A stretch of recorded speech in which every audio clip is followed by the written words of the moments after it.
sure flies when you're having fun. Oh, Paimon's exhausted. Guess it's about time to head back and get some rest.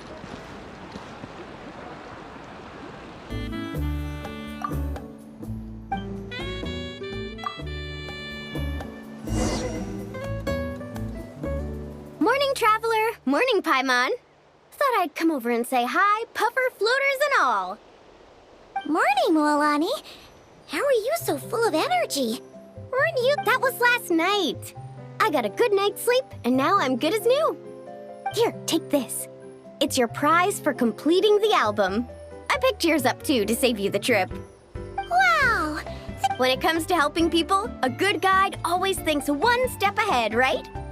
Oh, and speaking of work, I guess our vacation's almost over, huh? Probably for the best. If I don't head back soon, I'm worried my little doggy won't even remember me. And after talking to the others, it seems like everyone is just about ready to get back. Some are missing their families. Others are going through dandelion wine withdrawal, I guess. Even Chaska seems to be feeling it. Not that she'd ever admit it, but I have noticed her gazing back towards the Flower Feather clan at night. But summer's not over yet, so I say, we squeeze a few more unforgettable moments into the time we've got left. Like another group photo. Hey, how about taking one right here? After all this time. Great idea. Why don't you spruce up this wall, and I'll go gather the others. See you over at the plaza.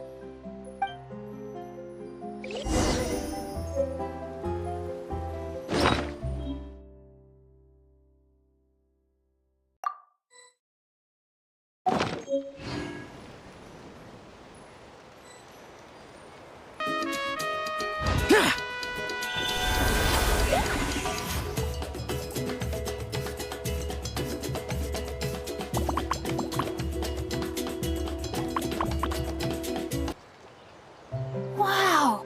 That looks amazing!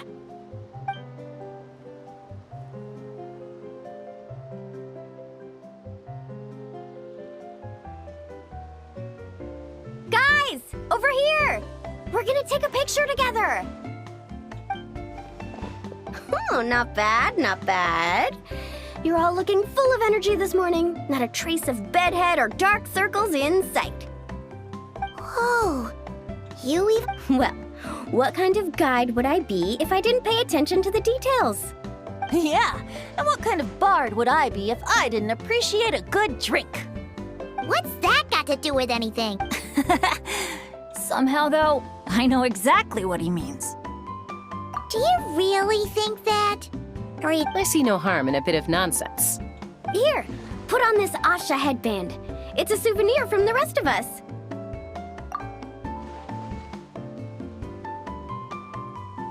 It really suits you. Alrighty then. 3, 2, 1. Paimon? Sorry. All that nonsense has got... Don't want it all to end, huh? Are you worried once you say those words, the vacation will officially be over? How the... Paimon thought peace... Oh, Paimon. Don't worry, Paimon. Summer's sure to come again. Just like you said when you made that wish to the Pyro Archon. Even though we'll all be going our separate ways, as long as we cherish each other's friendship, I just know that our paths will cross again. Bennett's becoming quite the talker, huh, Professor Venti? Well, I wouldn't dare take credit for something like that. Your tone would suggest otherwise. Come on. Why don't we just give it another try? Yeah, let's do it all together this time. Huh. What should we shout? Sounds good. 3, 2, 1. Lucky Star!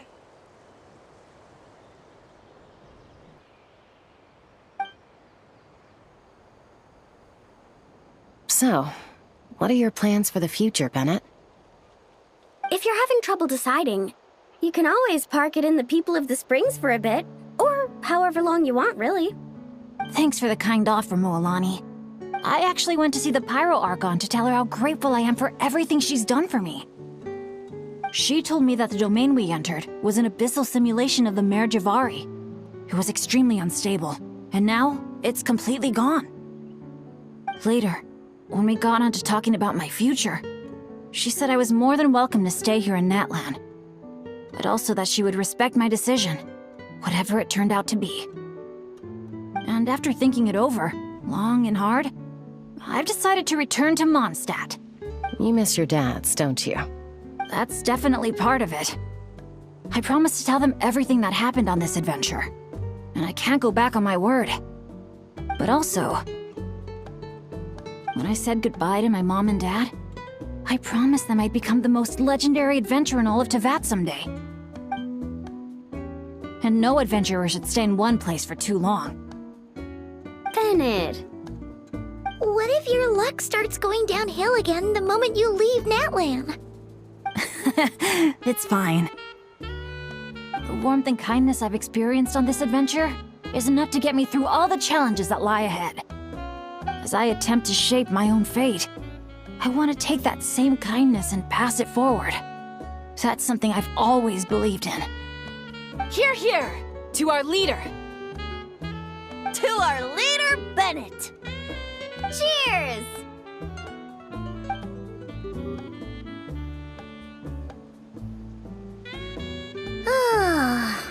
This is gonna be another all-nighter, isn't it? The fun never stops! Who's up to perform next? Bennett's almost fallen asleep several times now.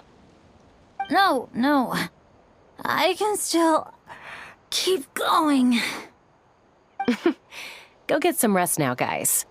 And seeing as you've still got the energy, I'll leave the cleanup to you, Mualani. Huh? Why me? Traveler, perhaps you could join me for a walk? I know a great spot.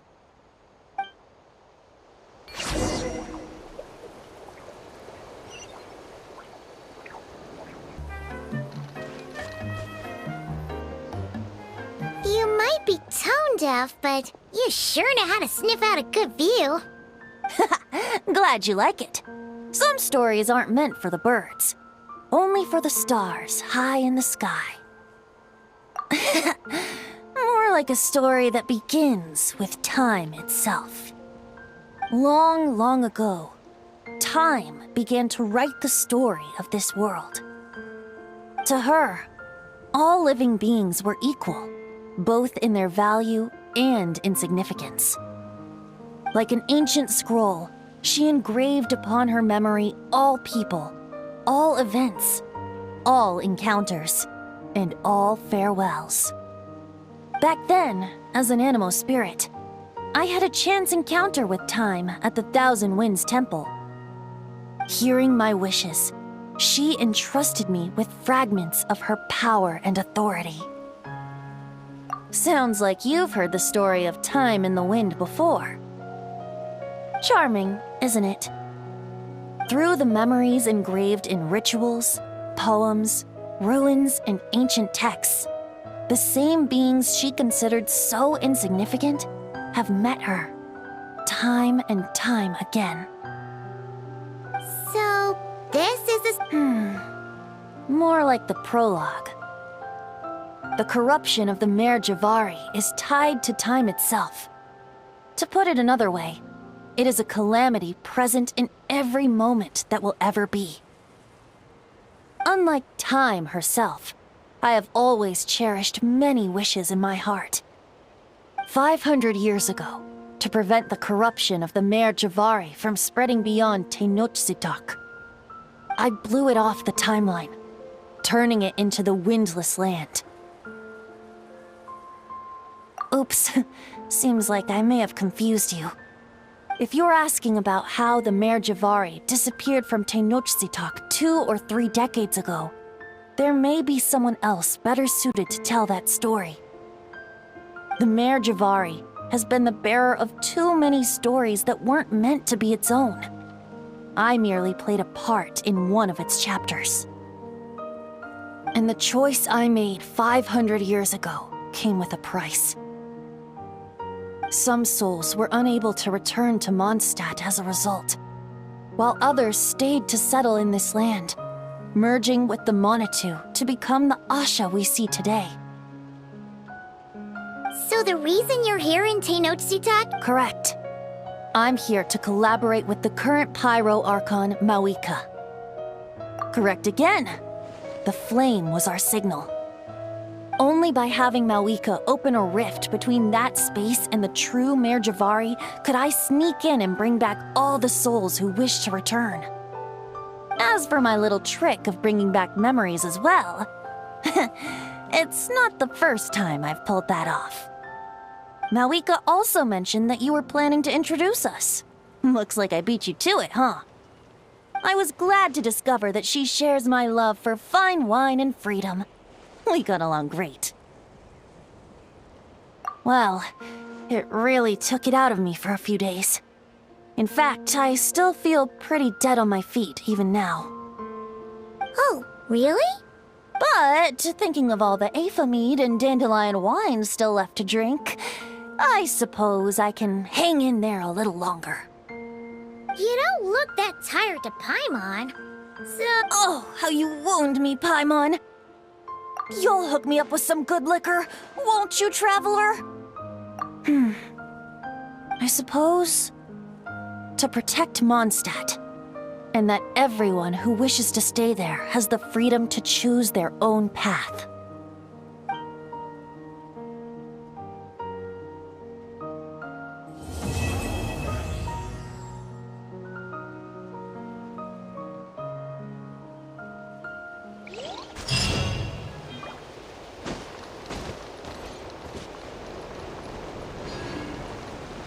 Worthless!